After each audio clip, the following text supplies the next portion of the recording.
Hello and welcome to DFS Coach Talk. Today is Friday, June 26th, and I am joined here with Mr. Andrew Hanson to talk a little PGA golf and reload and get ready for this weekend.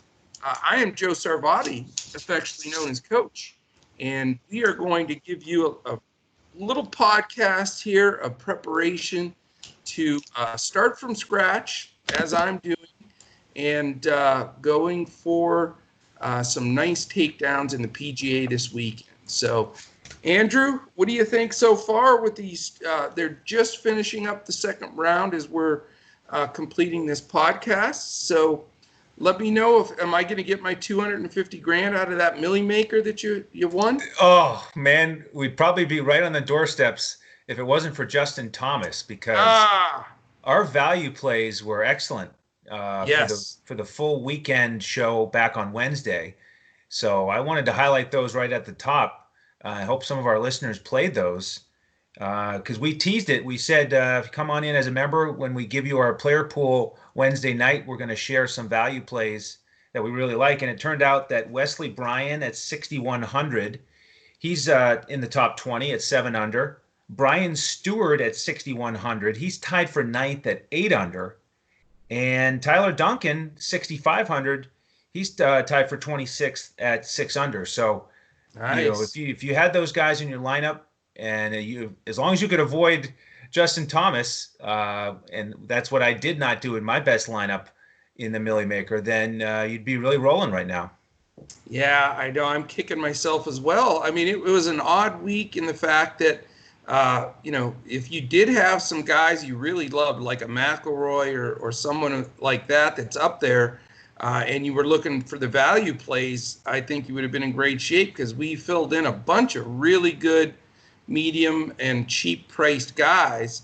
It just, at least for me, some of my guys at the top, specifically Thomas, just didn't make the cut. So, and I wasn't as upset that Watson didn't make it because he was the highest owned guy. I get it, but it would have been nice to fade him in that type of situation. But, what we want to do today is sort of go back over a couple of things that we talked about on Wednesday, because I think that helped us both, especially you. You had at least 3 of those small price guys, and that were some different things, fairway accuracy, and some different pieces that we use to build those lineups. So there is some money to be made. There's no doubt. It's the biggest concern right now, though, Andrew, is the weather. We're looking, tomorrow's a 90% chance of thunderstorms starting at about 2 p.m. in the afternoon. And then Sunday, 80% chance of the same thing. So my question to you is, you're building this lineup for the weekend. Do we need to take a little extra heat in taking some of those early morning guys that'll be off the course before the rain starts? I think it's a wise approach, and it works out well because there's several guys that just made the cut line at 4 under that I'm interested in for various reasons, so we can go through those guys. But you combine the fact that they're going to be playing early with the fact that they've got that freedom of, oh boy, thankfully I made the cut. I'm here for the weekend. Now I can play free and easy. Everything else is gravy here, and really shoot at pins. So it is a nice combination. I do think we should weigh a little bit more heavily towards some of the early tee times where we otherwise might not do that. Yeah, I'm with you. I think that's going to be a big advantage. And, this could be one of those tournaments that get a rain shortage or, who knows. So you want to get some scores on the board. And they've proven this week you can go low. I mean, we've seen a 60. We've seen some, 62, 63. So you can definitely go low here. And there's some of those guys at 4, 5, and 6 under that should have their round done before the rain or wind or anything comes in. And I think that's where I'm going to be focusing. And then a couple of the guys up top, that are really sitting there close to the lead, if they are able to get it in, there are some real strong plays there. One thing I wanted to mention too is the odds are not up just yet for the updated to win the tournament odds. They usually come out a little bit after the second round's over. So I did just check with our buddies at mybookie.ag, and those are not posted yet. However, we will be discussing and posting those in our Discord. So become a member, jump in. We're dfscoachtalk.com. And remember, if you jump in as a member now, we do not start the clock on that membership until July 30th. So we're standing by what we've said all along throughout this is we're going to ride it out until we have all the sports back. And with baseball on the 24th, NBA on the 30th, we'll be, going on all cylinders when that clock begins again. So jump in.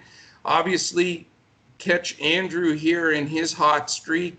Big $5,000 the other day in KBO, so we're real pumped for that. We have 5 games tonight in KBO, by the way, that Shane and I will be jumping on a podcast this evening, so you want to catch that also. All right, let's start looking at a couple things here now that we know the weather, we know the course, really what the course is favoring, how it's playing. They are carving it up, man. They're shooting some scores there. I noticed the greens are just running beautifully, just smooth, and guys are able to read putts. And, those PGA guys can, when they're getting a real even, smooth roll with the putter, they're fantastic. I saw a couple guys rolling in 45, and I even saw a 56-foot putt go in. So good Lord. But, yeah, let's talk a little bit and sort of bounce back and forth. You can cover some more DraftKings pricing. I'll look a little bit more at the Fanduel pricing because that's what we're putting up in Discord with our lineups and our player pools. So there are a few discrepancies, but, there also are some solid plays, value plays as well. But right before we jump into that, I want to thank our sponsors for bringing this show to you today, and it's MyBookie. MyBookie.ag is a place to go for your sports betting and casino action. All you have to do is put in the promo code CoachTalk, all one word, and you get 50% sign-up bonus up to $1,000 and a $25 free play. So jump in MyBookie, and there's some good bets. Boy, I had a sweat going last week. Played a couple guys to win it on Friday, and they were right in it down the stretch on Sunday, so you can get some good odds there. And also TVG. TVG has a big race day tomorrow. Belmont has 6 stakes races, and Churchill has, I think, 4 or 5. I'm not mistaken. So jump on there, tvg.com, and also you get an exclusive offer there that's not offered anywhere else. You have to go sign up with TVG at dfscoachtalk.com, and you get a risk-free $300 bet, which you cannot beat. All right, man. What's the first word on some good DraftKings value that we can build a lineup around this weekend? All right, yeah, let's talk about some of the guys who just made the cut right on the number, since we hit that in the opening, combining with the weather factor. I'm interested in these guys. Starting with Sungjae Im, he finished right on the cut at 4 under, birdied the last hole to get to that number. Yeah. And if you were watching, you saw he really showed some big time relief on his face. I mean, he was really, demonstrably moving his body and showing how excited and relieved he was to make the cut. Playing with Sergio and kind of communicating with him about that. We know that he is a cut maker. He plays every week basically on the tour. And, he's one of those guys that now that he's in, watch out this weekend. So at 8,900, pretty solid price for a guy who is great at, getting in the top 20. And he's won. So he could really shoot up the leaderboard. Next on that list is Jason Day. He's one of the guys we were on for the week. Just because of that week-long price was too low for a guy that talented. He's at 7,700 now, which is actually a little bit more expensive than he was for the week, I believe. But he's a nice way to get a middle-tier guy and allow you to pay up for a stud or two. Brandt Snedeker right on the cut at 4 under. We know how he can roll it, and he can get really hot, really fast, pile up the birdies. So I'll have some interest in him. Ben On is the last guy in this group, right on the number. Um, so if he can just get that putter picking up, then he's another guy in the 7K range. Now, the next guy I want to mention is, speaking about going low in the 60 and the 62 this week, Jim Furyk, as we know, shot 58 on this course back in 2016. And, he's looking more and more comfortable because he opened with a 69, but he shot a 65 today. So he's getting in the groove. If Mickelson can lead the tournament, why can't Furyk be in there as well? That's right. Yeah, and he's only 6,500. So really solid investment there. Another guy in that price range I like is Emiliano Griot. He's at 7 under. He's only 6,600. There's another guy who's had plenty of time in the top 10. He's not scared of the moment. He's coming in off of 2 missed cuts. So I didn't play him for the week. Kind of wanted to see how he was doing. But 67, 66, and he's got a long way to go to catch up to the leader. So there's one more value play I like. What do you think of Phil's chances? Speaking of Phil, I just wondered what is he going to get ownership this weekend? Was it a fluke couple rounds, or do you think he can hang in there? I know, we talked before the show, he turned 50. That was sort of a big deal. And, man, he showed up the last 2 days. Yeah, I like his chances a lot. I'm not as interested in playing him on the weekend slate because he's already at the top. And, my general approach here is to look at guys who need to really fire at the pins and, shoot up the leaderboard as opposed to managing. And it's funny, on the Golf Channel, they're actually describing his play today as managing the course, which is really not what you expect out of Phil. No. You expect him to be wild and crazy, taking big risks, firing at every pin. But he was playing with Bryson, and Bryson was the guy who was just trying to rip the 350-yard plus drives, and Phil was hitting 3 woods, happy to go in with a wedge. And, he looks excellent. I think he's feeling good after that 50th birthday celebration. So I like his chances a lot to continue to be in the mix and possibly win. I just don't think I'll play him as much because he's already at the top. Yeah.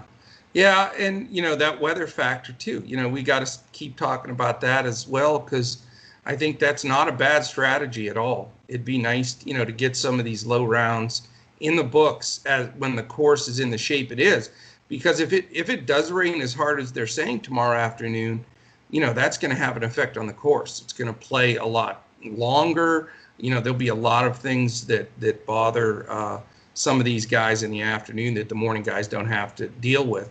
I want to mention a few value guys that we put in our lineups on Wednesday that played some good golf. Wesley Bryan, has had a solid week. We talked about him getting to play with Bubba, and that would make Bubba comfortable. Well, let's flip that. Bubba made him comfortable, and he made the cut. Exactly. So Wesley's in there. I thought, he's playing steady for a super value play if you want to put him in there. And then the one guy I got to give you a big shout out to, because I have not played this guy ever, and it's Mr. Duncan. He's played some good golf. I think, again, another super cheap guy that if he can continue to play the way he has played, and he obviously loves the course, I think he's a dangerous guy also. And then the guys I wanted to mention in that 4 under group, I agree with you on Sanjay M. He's also a guy, when he starts rolling the ball, man, look out. Another guy that snuck in and made it with a 66 today, and he had to get up and down on 18, is your boy Patrick Reed. No, not anymore. Not my boy. Not my boy anymore. Oh, sorry about that. Yeah. Well, he didn't. I didn't think he was going to make the cut, but he's one of those guys. He could definitely put a 61, 62 on the board, no doubt about it. I think you got to really keep an eye on him. I'm not quite in his corner yet, but you got to take your hat off to Mr. Jordan Spieth making another cut. He's playing a lot better than he had played last season. So I'm with you on that side of it with him. And then there's a few more guys. There's your guy, Tyler Duncan, at 6 under. Again, he did only a 70 today after the 64, but, he looked like he deserved to be out there. And then a couple of guys that I played in all my lineups Wednesday, and they really were my better players this week, I still think Joaquin Niemann is solid, man. I just love the way he plays. He should have won that one tournament. We always talk about that with that little 2.5-foot putt he missed, but the kid can play. And I just, another guy that has those real low score capabilities that I think are dangerous. A guy that you've been on for a couple of weeks now, I want to make my last value mention here, Marc Hubbard. He's at 6 under as well. And, man, he's played a couple of weeks of just really solid, golf in the 60s across the board. So those are some of the guys I wanted to mention just because of the, when they'll get out on the course, and the fact that their pricing is really good. And I'm going to give just a quick look at some of these guys in the pricing, if you can bear with me, because again, these I think are going to be so pivotal in putting some winning lineups together. Everybody's going to have the McIlroys and these guys, but it's, Wesley Bryan is only 7,000 on FanDuel, and FanDuel is more expensive generally than the DraftKings prices. So that's dirt cheap. Then you've got, just double checking the latest prices of the guys that we mentioned. You do have Mackenzie Hughes, who shot that 60. That was sort of unbelievable. He should have had 59, but I'm not really in his corner. I'm not going to recommend him. Your buddy Marc Hubbard, only 7,800. I know you mentioned Emiliano Griot. He's only 7,800. Tyler Duncan, 7,900. I'm telling you can't get sub 8,000 guys on FanDuel very often that can really help your team. So those are some great plays there. Then you start getting up into those mid-8s with some of the guys. Even Furyk's 8,500. Which isn't bad. Phil at 8,700 leading the tournament is going to get a lot of people buying into that. I'm not quite there, but he's going to get a lot of it. On is only 8,800. I think is a great price for his ability. And then I'll stop there because everybody else starts getting a little pricey in the 9s and up. And last mention, you're going to have Rory McIlroy is the highest priced guy at 11.9, and Bryson is 11.7. John Rahm, your man John Rahm at 11.5. And here's the guy, and I'll let you take back over, but here's my wild card guy, first time out this season, Patrick Cantlay. If there's ever a guy that could go 62, 63, or 61, 63, it's Patrick Cantlay. That guy can go low. So he's my favorite guy going into the weekend for FanDuel, and I think his price is fair enough. It's almost a full $1,000 below a couple of those first big dogs. And with some of the value that we're giving you, you can build some other strong plays in there with them. That's a great segue, because I wanted to talk about him on DraftKings as well. There's a couple guys who I didn't play for the full week because they hadn't played since the restart. He's one of them, along with Paul Casey. Both of those guys have good course history here. Cantlay shot a 60 here as an amateur. So I was interested in him, but since he hadn't played, I wanted to wait and see how he did. But you're right, so steady, 66, 67. He's right back in the groove. Only 9,100 over on DraftKings. So I do think that's a great play. Paul Casey, great course history.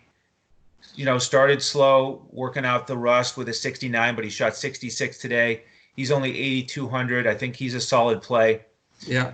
And then let me transition to two of the more expensive guys I like on DraftKings. We've talked a lot about the value plays. Once you get over that 9K range, two guys I'm looking at are Zander Shockley and Dustin Johnson. They both have had one really strong round so far. Zander opened with a 63, and when he's rolling the putter, it just he's just one of those guys with Rory actually. It just sometimes you get that feeling that everything they hit's going to go in, and Yeah. that's what he looked like in the first round. So he's lurking there, a few shots behind the lead, along with DJ, who had his really strong round today with a 64. His price is slowly bumped up. It's much more reasonable now at 9,200. But you could get those two guys, maybe even Cantley, and with these value plays we've provided, I think you can build a really strong lineup. Yeah, I like the call. And, I hate to belabor the point, but the weather just really is a thing for me. And, my concern, I love Zander Schauffele. He was my key guy last week, and I for some reason talked myself into Thomas over him this week. But, he's in the second to last group, so that's a little bit scary. And Rory, who's going to be the highest owned guy this weekend for sure, is in the third to last group. Whereas, if you go down a little bit to the guys we just mentioned, the Dustin Johnsons, Patrick Cantlays, those kind of guys might be able to squeeze the round in before the weather, because they're, down like 12, 13 groups down from the top. So you may get a little bit more value out of those guys with the price that they are. Again, because they don't have to get that super late tee time. But I would never, not recommend Schauffele. I mean, he's capable of going as low as anybody. And obviously, the question is, are you going to eat any of the chalk with Rory, or is it going to be a complete fade? Yeah, five lineups. I'm definitely going to play him. A couple of the notes I picked up on today watching the coverage is that the back nine, he was a little bit out of sorts with people making noise in the background. Yeah. Guys, driving carts around, and multiple times he had to back off his shot and tell people to be quiet, and he just didn't quite have it. But Yeah. again, the way he's rolling the putter in round one, and he is 4 shots back. So, other than the weather, I do like him a lot, and I will certainly have him in at least one lineup, at least 20% of my lineups, because, when he's hot, he's definitely the top 2 or 3 in the world, if not the best. And I like his chances for sure. Yeah. Now, I don't know. I may roll the dice and, and I hate to say this, but I may fade Rory as much as I think he's probably the best player in the world.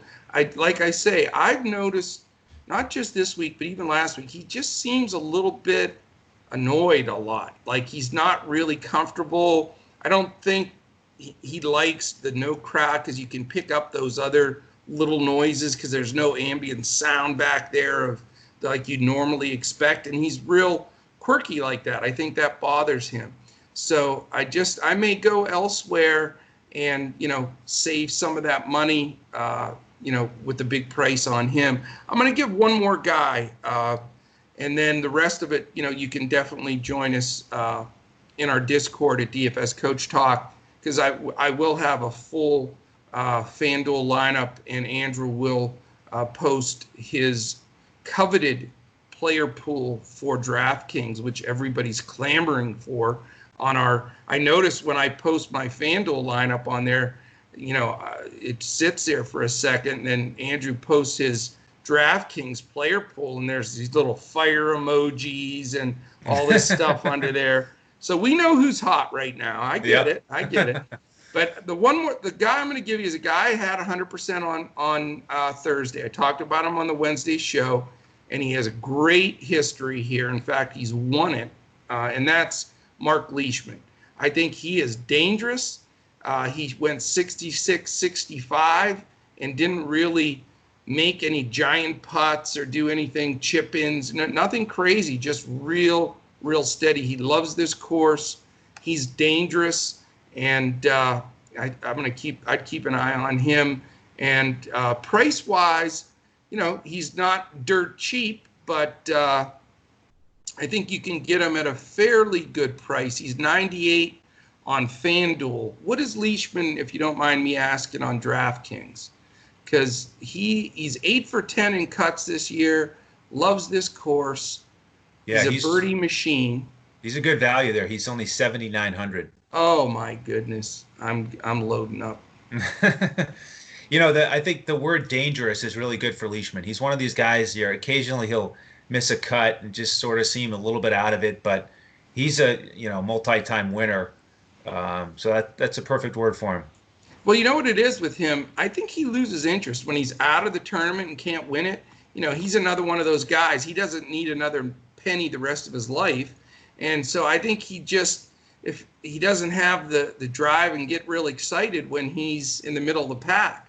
So, in the fact that he has a legitimate chance here, he's got to make up a few strokes, but he's right there. I mean, he can post a score tomorrow that puts him, right square in the mix, because he's only 4 out of it. So anyway, that's one guy. And, since I mentioned that I'm loading up, I say that jokingly. One thing I wanted to mention too, we had a couple of folks in our Discord today talking about, strategies and, how can they win more in these contests and this and that. And in all of the sports, specifically now, KBO and PGA. But, Andrew and I both jumped on it, made some mentions. Andrew actually spoke to our member and discussed some strategies.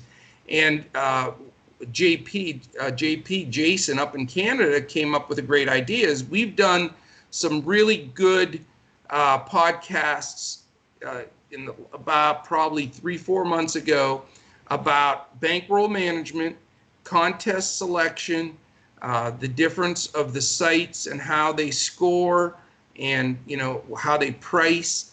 And those are really key because they weren't sport specific, they were overall. So we're going to be posting those in Discord for our members, because you have to go back and look in our library there. But everybody that's listening to this show is welcome to go in there and tap into those. If you go to YouTube, we're DFS Coach Talk, and just look at our library and you'll see they're called, bankroll management, contest selection strategy, those kinds of things.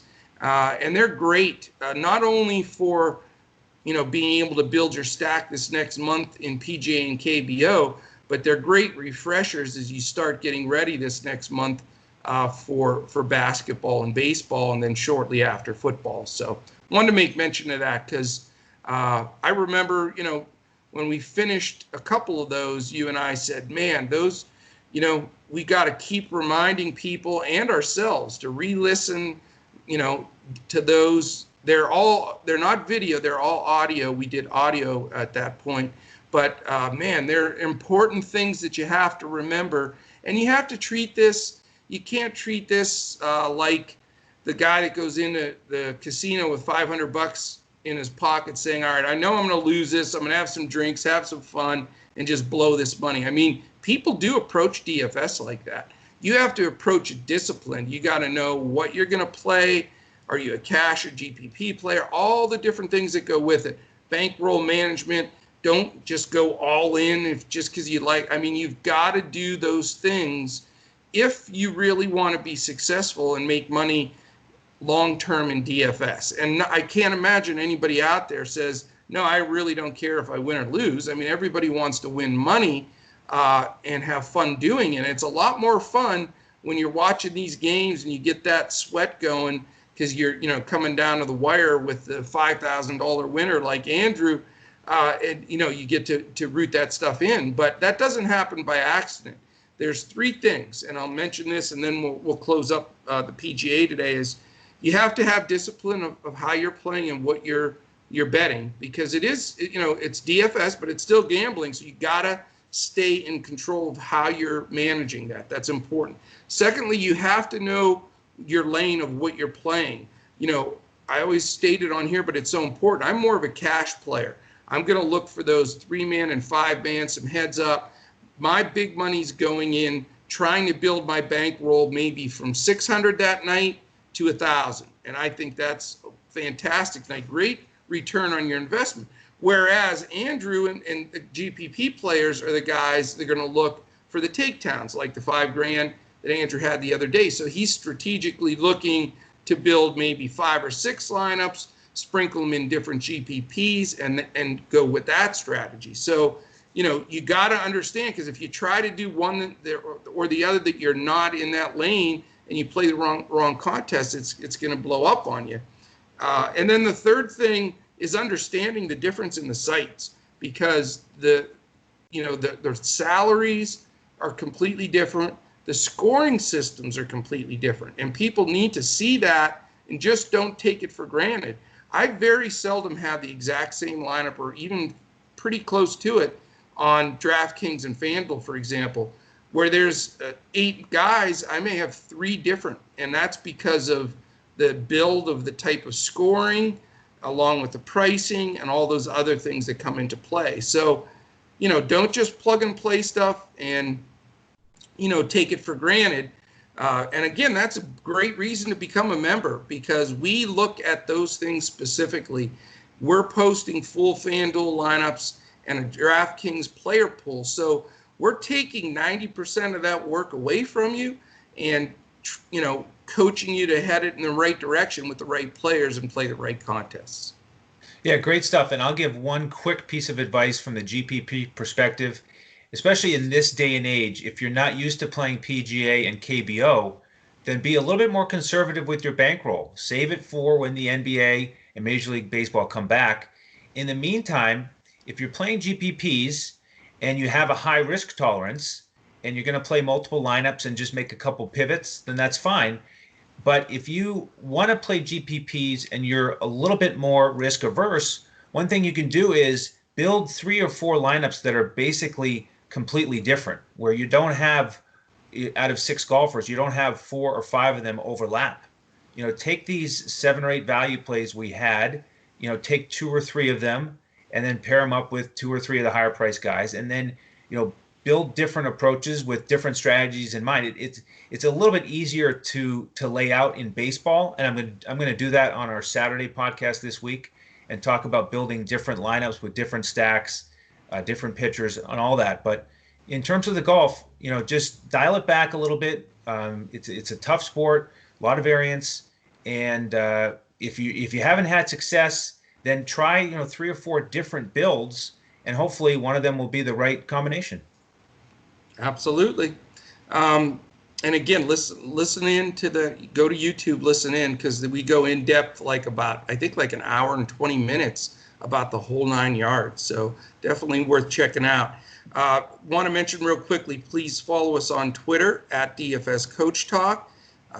You can follow me at Joe Sarvadi, JoeSarvadi. Andrew is at Language Olympic, and Shane is at DET